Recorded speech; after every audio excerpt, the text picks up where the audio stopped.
이전에 이삭 시리즈를 진행할 때의 이야기입니다. 22장에 이삭이 번제단에 올려졌을 때, 묶여 있을 때 아브라함이 이삭을 잡으려고 칼을 듭니다. 막 찍으려는 순간 하나님이 스탑! 그리고 막으시죠.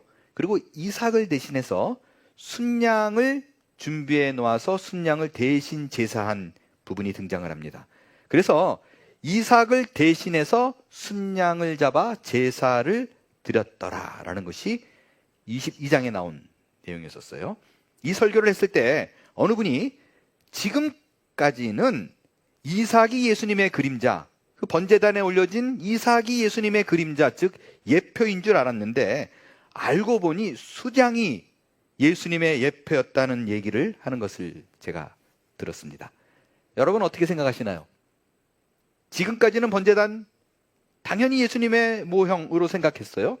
순양이 등장을 했네요. 예수님이 이삭이 아니네요. 어떻게 생각하세요?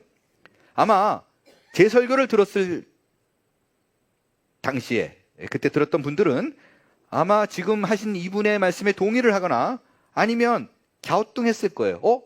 정말 그러네. 어떻게 된 거지? 그러면 그 번제단의 이삭은 예수님이 아니란 말이더냐? 라고 의문을 갖고 계신 분들이 분명히 계셨을 것이라고 여겨집니다. 그래서 제가 지금 이 시간에는요, 구약 성경에 등장하는 예수님의 모형, 그림자, 그 예표를 찾아내는 방법을 알려드리고자 합니다. 지금부터 드리는 얘기는요, 제가 이분에게 이 부분을 명확히 전해야 할 것 같아서 그날 밤에 그분과 통화를 했는데 그분과 통화한 내용을 정리한 것임을 먼저 말씀을 드립니다. 구약에서 예수님의 모형, 예표를 찾는 방법입니다. 먼저 이삭이 예수님의 그림자가 맞는가 혹은 아닌가 라는 부분이에요. 어떻게 생각하세요? 이삭은 예수님의 그림자가 맞습니까? 이에 대한 답은요, 맞기도 하고 아니기도 합니다. 이삭이 그림자가 맞는 부분은요, 이삭이 약속의 자녀로 태어나요. 그리고 출생 전에 이름이 지어져요. 그리고 자신이 번제나무를 직접 지고 산에 올라가요. 예수님이 십자가 진 모습과 같습니다. 번제단에 묶여있는 모습, 죽음까지 순종하는 모습, 이 모든 것은 예수님이 앞으로 이루실 예수님의 예표예요. 예수님의 모습과 동일합니다. 그러나 이삭 생애 전체가 그런 것은 아닙니다. 이삭이 굉장히 우유부단하잖아요. 결정장애예요. 뭐 하나 결정을 제대로 못해요. 그래서 오죽하면 40이 되도록 장가를 못 가다가 아버지의 늙은 종이 정해주는 짝 리브가를 만나게 해가지고 그걸 결혼합니다. 나이가 들어서는 큰아들 작은아들 구분하는 모습, 이런 모습은 예수님의 단호한 모습과는 전혀 상관이 없습니다. 그런 의미로 봤을 때 이삭이 번제단에 바쳐진 그 모습은 번제단에 올려져 있다는 그 순간은 예수님이 십자가에 달려서 돌아가시는 그 모습을 예표하는 것이 분명합니다. 그 후 순양이 등장을 할 때는 그 순양이 예수님의 모습입니다. 그러니까 이런 거예요. 이삭의 번제단에 올려져 있는 그 모습이 페이드 아웃 되고 앞으로 모세 시대에 성막에서 제사를 할 때는 속죄 제물로 내 죄를 용서받는 것을 대신하는 제물로 순양을 올려놓습니다. 순양을 잡아요. 이 순양이 예수님의 모습을 상징합니다. 그래서 이삭의 번제단에 맞춰진 모습이 페이드 아웃하고 순양의 모습이 페이드 인, 그 예수님의 모형을 채우는 거예요. 그러니까 여러분 그 성경에 등장하는 예수님의 예표가 그 사인이 특별히 인물일 경우 그 생애 전체를 보는 것이 아니에요. 그 전체를 보는 것이 아니라 그 생애 가운데 한 장면 한 장면이 스치듯이 탁탁탁 예수님의 모습이 지나가는 거예요. 이렇게 이해하면 좋을 것 같아요. 우리가 어떤 영화를 이렇게 보다가 보면 갑자기 이 장면 어디서 많이 본 건데 이거 저기 다른 영화 이거 갖고 온 건데? 이렇게 느낄 때 있죠. 야, 이 장면을 왜 생뚱맞게 그 유명한 영화에서 갖고 와가지고 카피를 했어? 이렇게 느껴질 때가 있어요. 이때 전문 용어로 이거를 카피했다고 하지 않고 오마주했다고 그럽니다. 그러니까 너무나 모든 사람이 다 아는 유명한 영화의 한 장면인데 그거를 새로운 감독이 만들면서 자기의 영화를 만들면서 그 장면을 일부러 삽입을 해요. 이 삽입은 카피가 아니라 이미테이트 하는 것이 아니라 먼저의 그 감독을 존경하는 의미로 그 장면을 넣어서 이 전작품이 예술적 가치가 참 좋았습니다 라는 것을 다시 심어주는 것입니다. 마찬가지로요, 성경의 인물 이야기를 읽다가 보면요, 갑자기 뜬금없이 예수님이 오마주처럼 싹 등장했다가 슬그머니 사라져버려요. 그것이 성경이 말하는 예표입니다. 여러분, 이거를 알고 구약 성경을 보고 인물을 보면요, 여러분이 생각 이상으로 예수님의 사인, 예수님의 모형, 예수님의 그림자를 쉽게 찾을 수 있습니다. 오늘 본문의 이야기 속에서도요, 예수님이 오마주처럼 슬그머니 등장했다가 슬그머니 사라져버립니다. 어떤 장면일까요? 그것은 집을 떠난 야곱이 이방 땅 하란에 도착해서 우물가를 찾아간 이야기입니다. 여기서 당시 믿지 않았던 여인 라헬을 만나는 장면입니다. 자, 이방 땅을 가서 믿지 않는 여인을 만나서 함께 그와 동행을 하더라. 신약에 비슷한 얘기가 있어요. 어디에 등장을 할까요? 예수님이 유대인이 살지 않는 한 땅으로 갑니다. 우물가를 일부러 찾아가요. 그래서 여인을 만납니다. 그래서 그 여인과 이제 앞으로의 믿음의 동반자로 같이 갑니다. 어디에 등장하죠? 요한복음 4장 사마리아 여인입니다. 이때 여러분, 이 여인은 예수님이 우연히 만난 게 아니에요. 일부러 사마리아 땅을 거쳐서 가겠다고 선언하고 자기의 의지로 찾아갑니다. 목적을 갖고 간 거예요. 예수님은 당시 유대인들이 지나려 하지 않았던 사마리아 땅으로 가서 이 여인을 일부러 찾아갔다는 얘기예요. 그래서 이 여인을 만나서 어떻게 해요?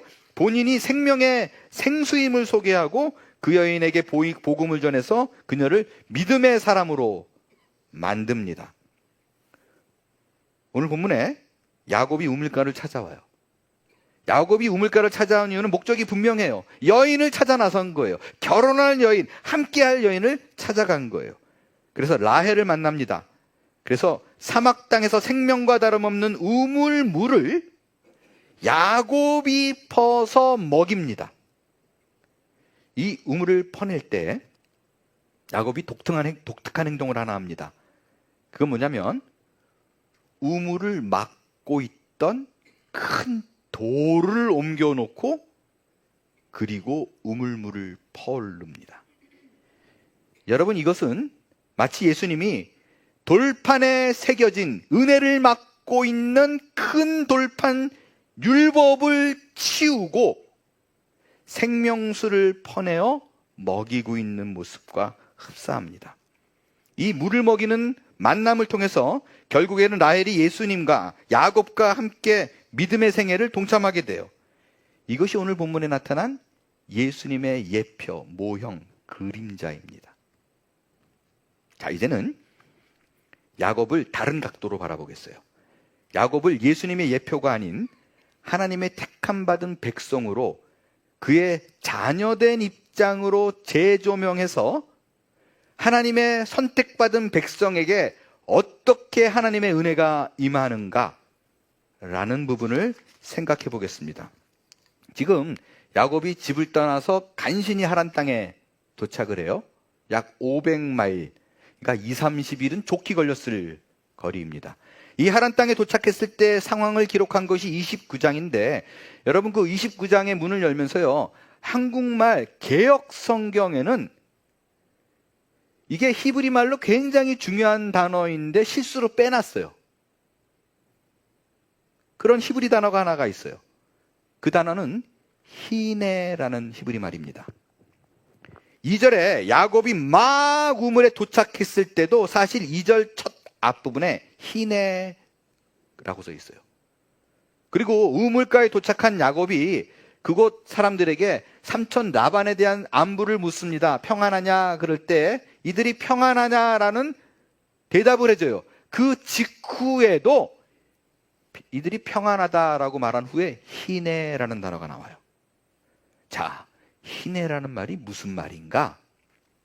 이거는요, 한국말로 번역하면 보라! 라는 감탄사예요. 이 히네라는 말이 구약의 다른 본문들에서는 번역이 돼 있어요. 어떤 말로 번역을 했냐면 이런 뜻이에요.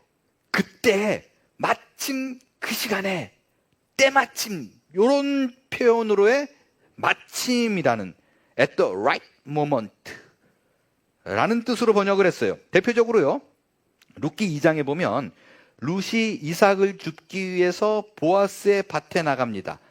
하필 그때 우연히 보아스가 그 밭을 방문해서 룻을 만납니다. 그때 마침 보아스가 야 밭에 찾아왔더라 라고 할 때 마침 히네입니다. 그러니까 오늘 본문을 이렇게 번역할 수 있어요. 야곱이 라반의 안부를 물을 때 그곳에 있는 사람에게 내 삼촌의 지금 안부가 어떠냐라고 막 물어볼 그때 때마침 그의 딸 라반의 딸 라헬이 양을 몰고 오더라. 라반 잘 있어? 이야, 저기 봐봐. 지금 그의 딸 라헬이 오고 있네, 이거예요. 근데 사실 그 정확한 이 히네라는 단어의 뉘앙스는요, 마침 at the right moment라는 의미라기보다 그냥 감탄사예요. 우와, look! 저 봐봐! 이거예요.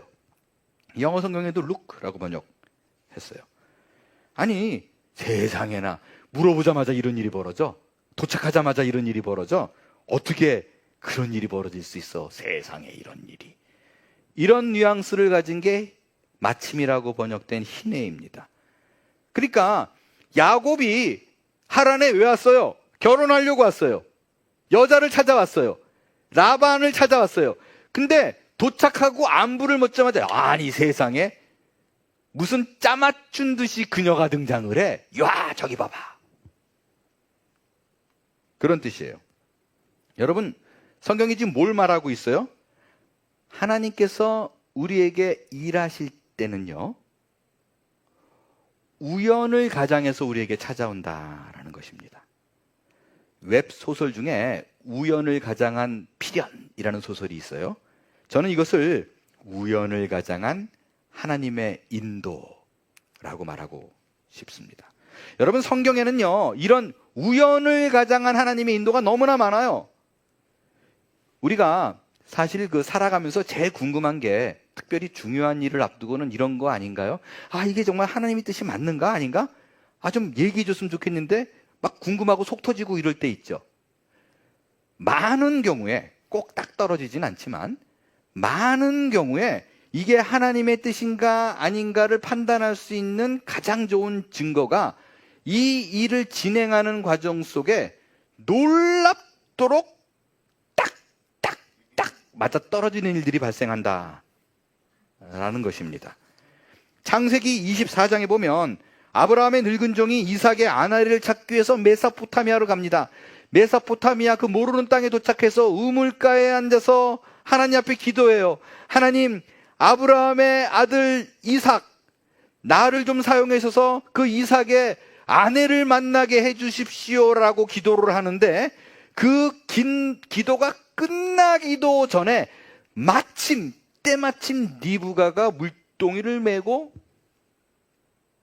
우물가에 옵니다. 그래서 리브가가 이삭의 아내가 돼요. 요셉이 형들에 의해서 구덩이에 던져집니다. 죽일까 말까 이러고 있는데 때마침 희내 애굽으로 가는 상인들이 구덩이 곁을 지나가요. 그래서 야, 죽이느니 돈 받고 팔자. 그리고 팔아버려요. 그래서 이집트로 가서 나중에 요셉이 애굽의 총리가 됩니다. 사도행전에 보면 빌립이 성령님의 음성을 들어요. 저 이디오피아 네시가 지나가는데 그 네시에게 가라. 순종해서 가요. 순종해서 가서 네시에게 말을 걸어보니까 와, 마침 네시가 이사야서를 읽고 있어요. 그리고 헷갈려하는 거. 이게 도대체 무슨 뜻이지? 너 이거 무슨 말인지 알아? 설명해 주는 사람이 없는데 이걸 어떻게 알아? 그래서 이사야 말씀, 메시아를 소개하는 그 대목에 이르러서 예수님이 메시아라는 것을 소개합니다. 그래서 네시가 침례를 받아요. 이디오피아 첫 번째 신자예요. 여러분, 이런 얘기를 들으면 어떤 느낌이 들어요? 믿음이 생기나요? 아니면 막 믿음이 생기려고 하다가도 이런 얘기 들으면 아이, 무슨 소설 드라마야? 영화, 드라마 이렇게 만들면 다 실패해. 무슨 우연히 이런 일이 벌어져. 이런 생각이 드시나요? 오히려 이런 분들이 왕왕 있을 것 같아요. 좀 제대로 믿어보겠다. 그래서 성경을 읽는데 자꾸 이런 게 등장을 해요. 그러면 아유, 이게 내가 정말 믿음이 생기려고 그래도 말도 안 되는 이런 일들이 자꾸 벌어지는 게 기록되면 이걸 어떻게 믿어? 가짜 아니야? 라고 해서 오히려 믿음이 주저앉는 경우도 있지 않을까라고 생각됩니다. 그렇지 않나요? 그래서 분명히 그렇게 생각하는 분이 계실까봐 몇 천 년 전에 적혀있던 성경 속에 있는 일이 아니라, 확인되지 않는 그 일이 아니라 저의 개인적인 경험을 좀 말씀을 드리고 싶습니다. 사실 개인적으로는 저는 하나님의 인도를 받을 때, 하나님의 뜻이 무엇인가 고민될 때 이런 희내, 마침 이렇게 벌어지는 일들이 어마무시하게 많아가지고 뭐 하나를 꼽을 수는 없어요. 근데 그 여러 가지 일들 중에 한 사건에 이런 희내, 이런 마침 말도 안 되는 일이 몇 개가 벌어진 일이 있었습니다. 그 얘기를 여러분에게 말씀드리고 싶어요. 그 사건의 첫 번째 희내, 마침입니다. 한국에서 이런 회사의 사목으로 있다가 2010년도에 개척을 하기 위해서 무작정 콜로라도로 들어갔습니다.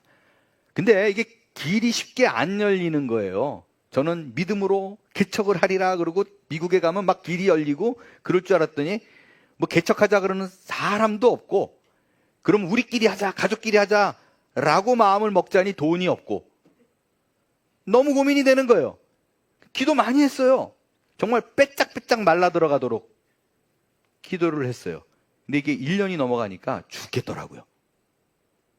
그래서 버지니아로 오자니 그때 LGMC가 여기 있으니까 좀 마음에 그렇고, 그래서 한국 사람이 많은 곳이 어디냐? 캘리포니아로 가자. 그래서 캘리포니아를 놓고 막 기도했어요.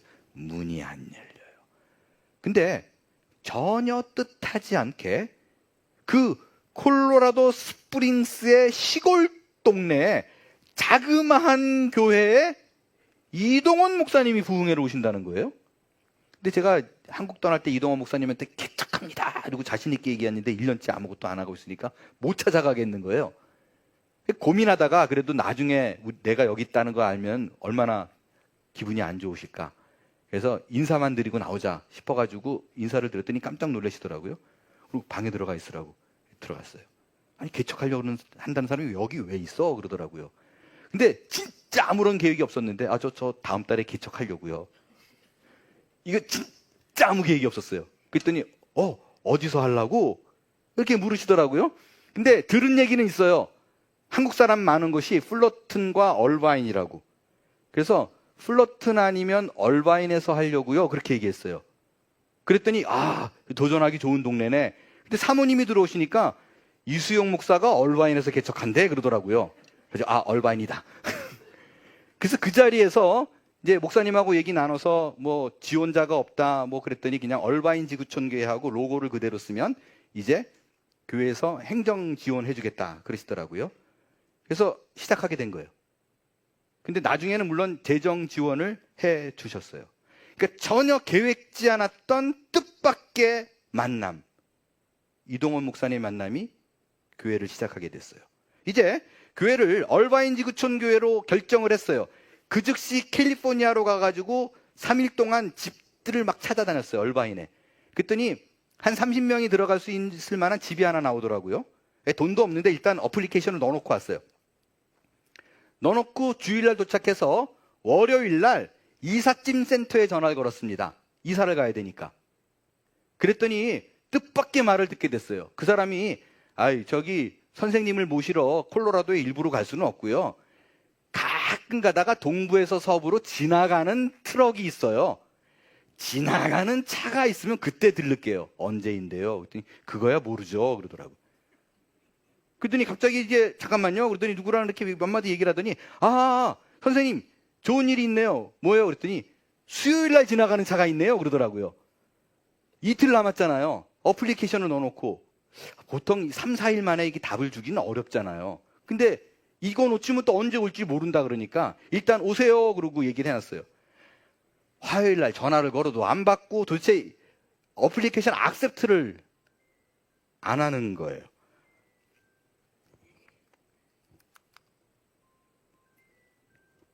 전화 받으세요. 액셉트를 안 하는 거예요. 근데 이 트럭이 정말 감사한 게 어디까지 얘기했죠?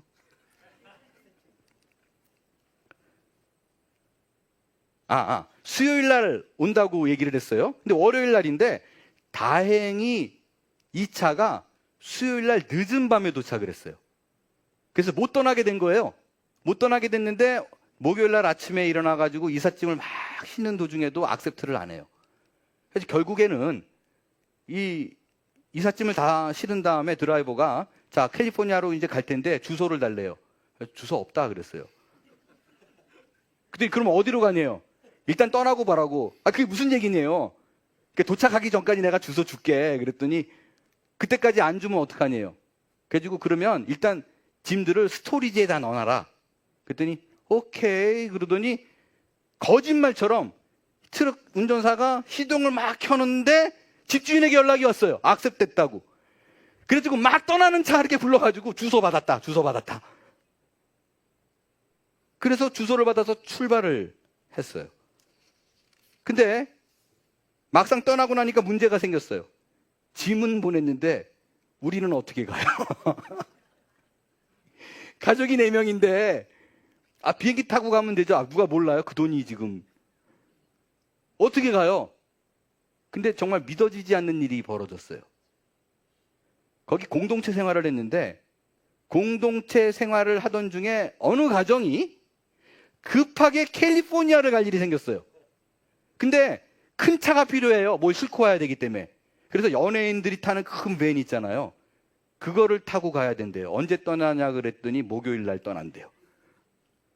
그래서 짐 보내고 그 차 타고 저희 가족 4명이랑 그 부부들이랑 캘리포니아를 도착을 했어요. 자, 캘리포니아 도착을 했어요. 집에 이제 얼바인에 들어갔어요. 텅텅 비어 있어요. 집주인이 기다리고 있더라고요. 집주인에게 이제 서류 많잖아요. 그 사인 한 장 한 장 다 뭐 듣고 이렇게 하고, 고맙습니다. 그리고 땡큐 그러고 바이 그러는데 이삿짐 차가 싹 도착을 해요. 이거 안 왔으면 밥 어떻게 먹어요? 사 먹어야 되죠. 잠 어떻게 자요? 이불 또 사야 돼요? 근데 이삿짐 차가 도착해서 거기에 있는 분들이, 일꾼분들이 다 가구 넣어놓고 밥 거기서 간단하게 먹고 잠을 잘 수 있었어요. 5번의 희내. 와! 룩! 이 일이 벌어졌어요. 여러분, 세상에 어떤 일을 할 적에 짜지도 않고 계획하지도 않고 고민하지도 않았는데 이렇게 섬세하게 5가지가 다 맞아 떨어질 확률이 얼마나 될 것 같아요? 몇백만 분의 1 아닐까요? 우리는 하나님의 뜻이면 정확하게 이렇게 딱딱딱 맞아떨어지는 것을 쉽게 경험합니다.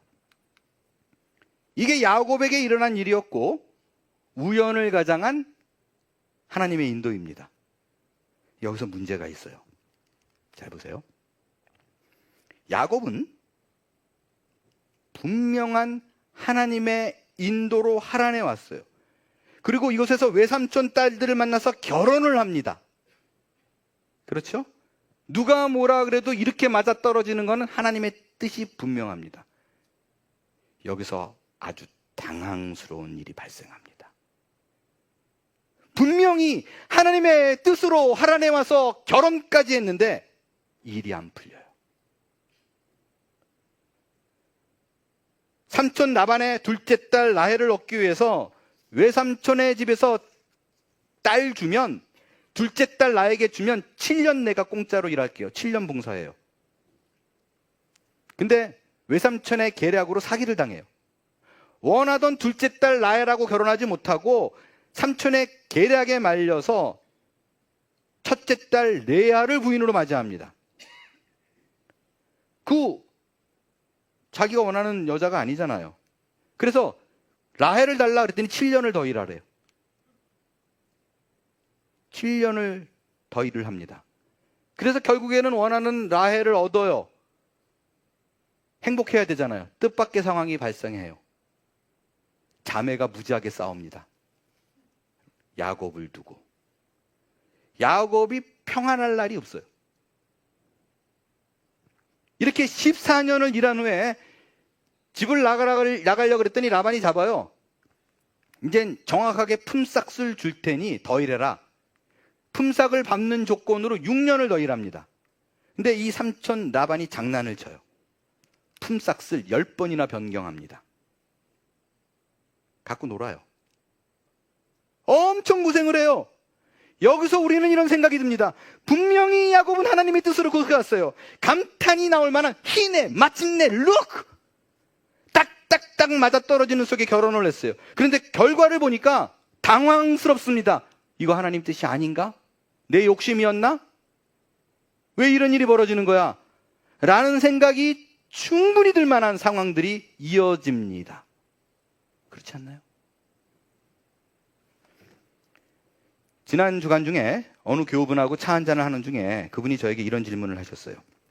그 질문의 내용이 굉장히 구체적이고 개인적이기 때문에 제가 그대로 말씀을 드릴 수는 없을 것 같아요. 그래서 오늘 설교에 맞게 이분의 질문 내용을, 상황을 조금 바꾸어서 각색을 해서 말씀을 드리겠습니다. 이분이 연전에 평생에 본인이 한 일 중에 개인적으로 하나님을 위해서 가장 큰 일이라고 생각되는 일이 있었어요. 열심히 최선을 다해 하나님을 생각하며 그의 나라를 생각하며 일을 뛰었습니다. 근데 결과가 엉망이 됐어요. 본인의 뜻대로 안 됐어요.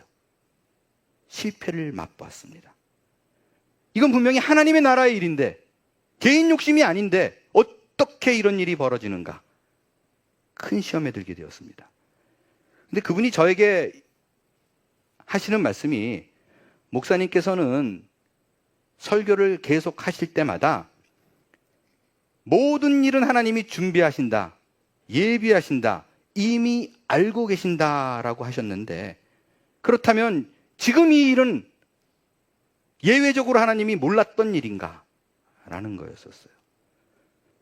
분명히 하나님의 뜻이라고 생각해서 진행을 했는데 이게 안 된 거는 개인의 욕심도 아닌데 안 됐다는 거는 하나님이 앞불싸한 거 아니냐? 라는 질문이었습니다. 만일 아셨다라면 왜 일이 이렇게 진행되도록 놔두셨는가? 왜 막지 않았는가? 라는 질문이었습니다. 오늘 이 질문에 대한 대답을 야곱의 경우에 빗대어 말씀을 좀 드리겠어요. 야곱은 우물가에 도착해서 일사천리로 친족 라헬을 만나고 외삼촌 라반의 집에 들어가서 열심히 일을 합니다. 이 모든 것은 하나님의 뜻이라고 확신했어요. 그러나 결과적으로는 삼촌에게 사기를 당하고 아주 어렵게 사랑하는 라헬과 결혼을 했지만 그닥 행복하지 않은 결혼 생활이 이어집니다. 그리고 그 사랑하는 라헬이 애가 없었어요. 그것도 너무너무 마음이 아픈데 어쩌다가 애가 생겼어요. 근데 둘째를 낳다가 라헬이 죽습니다. 그러니까 야곱은 원래 재물이었잖아요. 재물을 추구하는 사람이었어요. 재물은 얻었어요. 그런데 모든 게 다 망가졌어요. 원하는 대로 된 게 하나도 없어요. 그럼 하나님, 왜 삼촌 라반을 만나지 못하게 막을 수 있었잖아요. 또 야곱이 라반으로부터 사기당할 것 같으면 막아주셔야죠. 계약할 때 라반의 입술을 막 흔들어가지고 못하게 하시든지, 왜 14년을 무보수로 일하게 그만 가만히 놔두십니까? 왜 못 본 척 하십니까? 하나님 모든 걸 다 안되매요. 내가 당신의 자녀라며요. 어쩜 나한테 이럴 수 있어요? 여러분 어떻게 생각하세요? 이것에 대한 답은 이렇습니다. 여러분, 신앙은 하나님을 알아가는 싸움입니다. 신자의 전 인생은 그것 하나를 목적으로 합니다. 여기서 하나님을 아는 것이란 교과서적으로 알게 되는 걸 의미하지 않아요. 책에서 알거나 들어서 알거나 남의 이야기를 보고 안다는 거 결코 하나님 아는 거 아니에요. 하나님을 알 수 있는 가장 큰 도구는 직접 하나님을 경험하는 것입니다.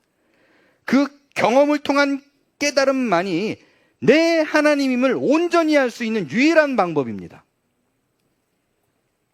야곱은 이전에 하나님을 안 믿었어요? 아니요, 믿는 사람이었어요. 근데 어떻게 믿었어요? 어떻게 하나님을 알았어요? 할아버지 아브라함의 하나님으로 알았어요. 아버지 이삭의 하나님으로 알았어요. 들어서 알았어요. 많은 간증들을 본인이 경험하지 않았어요. 듣고 그런가 보다 했어요. 개인적인 경험이 없습니다. 야곱이 개인적인 하나님을 경험한 것, 그 첫 사건은 베델이에요. 도망가다가 베델에서 잠을 자다가 꿈에서 사다리를 놓으신 하나님, 그 사다리 위에 계신 하나님을 처음 만납니다. 그래서 조건적 11조를 하나님께 약속해요. 근데 여러분, 말씀드렸지만 이때 야곱이 은혜 받아서 꼬꾸라져 가지고 하나님께 11조 드린 거 아니라고 얘기했어요. 안 드렸어요, 이때. 만약에 여러분, 하나님이 이때 나타나셨는데 그 현현하심에 야곱이 무릎을 꿇고 하나님을 제대로 경험하고 알았다면 굳이 하란 땅에 안 보내도 돼요. 20년 뺑뺑이 안 돌려도 돼요.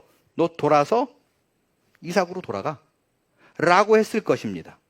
근데 왜 하란까지 하나님이 보내셨는가?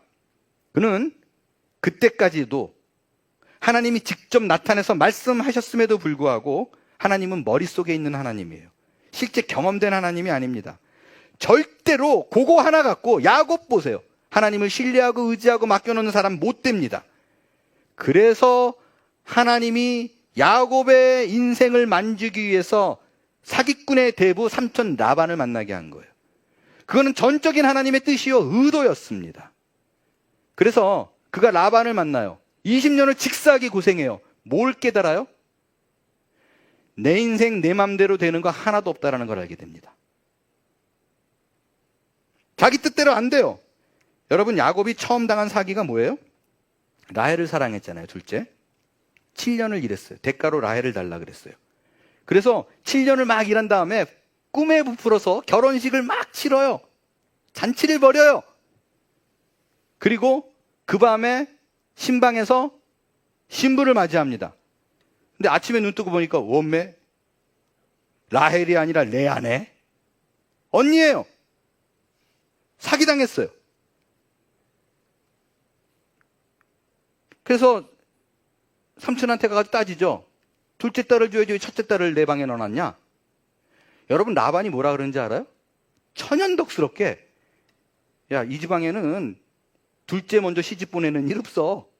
첫째 먼저 보내고 둘째 가야지. 당연한 듯이기예요.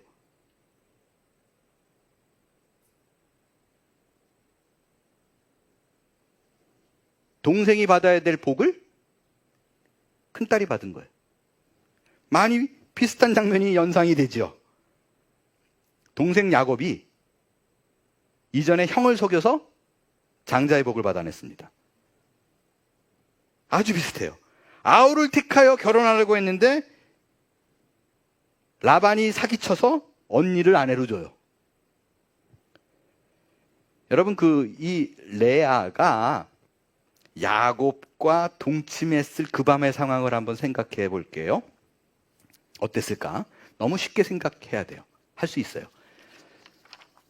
야곱이 신방에 들어갔을 때 레아를 못 알아봐야 돼요. 잘 안 보여야 돼요. 그럼 밤이어야 됩니다.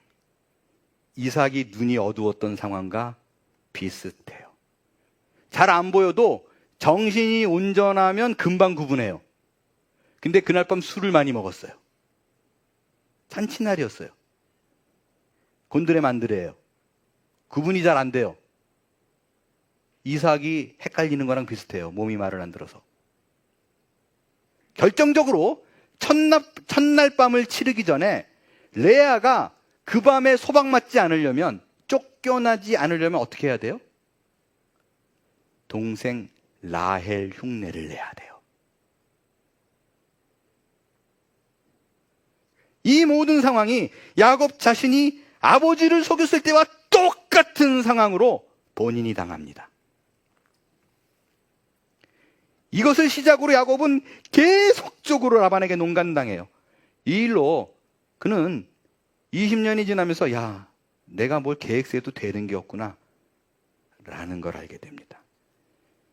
그런데 아이러니하게 자기 뜻대로 되는 게 없을수록 그 뒤에 누군가 일하고 있다는 걸 알게 돼요. 이 세상을 살아갈 적에 내 지략과 내 머리로는 살 수 없지만 하나님만을 믿으면 되겠구나라는 것을 깨닫게 됩니다. 심지어 여러분, 라반의 집을 도망쳐서 20년 만에 나오게 될 때도요, 축복받고 나온 거 아니에요. 도망쳐 나와요. 어떻게 알아요? 사인을 느껴요. 라반이 자기를 보는 태도가 달라져요. 얼굴이 자꾸 변해요. 여러분, 이 상황까지 다다르자 하나님이 얘기합니다. 나가라. 이제는 알았어요. 이때 말해도 된다라는 걸. 그때 나타나요. 그래서 내 족속에게로 돌아가라는 명령을 그때 합니다. 그래야 비로소 야곱이 말을 들어요. 여러분, 모세의 인도로 이집트를 나온 이스라엘 백성이 가나안 땅을 향해요. 여러분, 이집트에서 가나안까지가 280마일이에요. 지금 야곱은 500마일 왔잖아요. 그러니까 직선거리로 가면 한 3주면 가요. 40년을 돌아가요. 직사하게 고생합니다. 그 이유를 신명기에서 이렇게 얘기합니다. 왜 40년을 하나님께서 너를 돌렸느냐? 너를 낮추기 위함이다 라고 얘기해요. 왜 너가 원망의 상황을 만들었느냐? 왜 굶주리는 상황을 만들었느냐? 단 하나로 존재합니다. 하나님을 알게 하기 위해. 어떤 것이냐? 사람이 떡으로만 사는 것이 아니요 여호와 입에서 나오는 모든 말씀으로 사는 것, 하나님이 어떠한 분이라는 것, 내가 순종해야 산다라는 것을 알게 하기 위해서다 라고 얘기합니다. 여러분, 이게 무슨 말이에요? 여러분, 이런 말 잘하죠? 이거 하나님 뜻 맞네요. 이거 하나님을 위한 거예요. 누가 뭐래도 맞잖아요. 이 일만 잘 되게 해주세요. 내가 영광 돌릴게요. 내가 하나님을 더 잘 섬기리이다. 하나님 뭐라 그래요? 웃기지 마 라는 거예요. 하나님은 속지 않습니다. 결과적으로 항상 보면 일이 잘 되면, 그게 큰일일수록 잘 되면 영광 돌리지 않아요. 꼭 뒤에 가서 뭐라 그래요? 내가 했다 그래요. 그 뒤에 하나님은 보이지 않습니다. 여러분, 이거 하나님 일인데 이거 안 되면 하나님 손해 아니에요? 하나님은 그것이 하나님을 위한 사업이든 행사든 놀라운 이벤트이건 돈이 얼마나 들어가든 하나님은 생각 안 합니다. 관심이 거기에 없어요. 하나님의 관심은 유일하게 하나, 내 자녀 한 사람에게 있습니다. 그의 인생이 내 앞에 순복하느냐 그렇지 않느냐, 거기에 관심이 있습니다. 그 한 영혼이 병원하는 것을 귀중히 보십니다. 그렇습니다. 우리가 생각하는 형통과 하나님의 형통은 다릅니다. 이 사실을 기억하셔서 여러분의 생애 속에서 어려움을 만나나요? 힘들어 죽겠나요? 이거 하나님의 뜻이 아니었나 보다 라는 것보다 이 상황을 붙들고 계신 하나님을 기억하십시오. 나의 인생 속에서 나에게 뭐를 원하시는가에 집중하시고, 그런 일이 생길 때마다 와, 이제 내가 하나님을 경험할 수 있겠네 라는 믿음으로 이 길을 걸어갈 수 있게 되길 바랍니다. 이것이 야곱이 환난 중에 깨달은 진리요, 하나님의 일하심 그 자체라는 걸 믿고 이 한 주간을 승리로 여러분이 걸어갈 수 있게 되길 바랍니다. 일어나 찬양하겠어요.